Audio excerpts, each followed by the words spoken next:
Da, postojalo je i postoji dan danas, mada je u vrlo ružnom stanju. U Zdinu pominju se od najranjih dana, znači tamo negdje 17. vek, oni su došli, svi su španjolskog porekla, sefardini, i oni imaju i dan danas svoje groblje, ono postoji, obraslo je divljim šibljem, niko to ne održava, čak i naša deponija je toliko ušla u njihovo groblje da je stigla negdje do polovine. Kada smo vršili neka istraživanja tamo,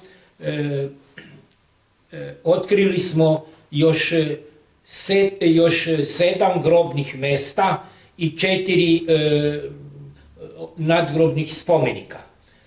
Oni su bili ili pali, nijedan nije bio u uspravnom stanju, već su bili polegli na zemlji.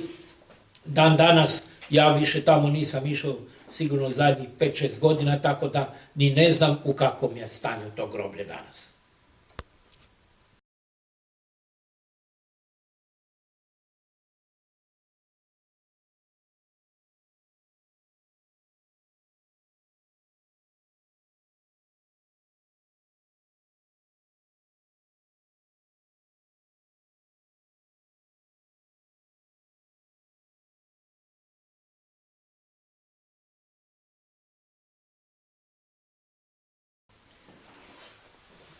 U potpunosti nisam upoznat, ali znam da postoji očuvano jevrejsko groblje u Debeljači.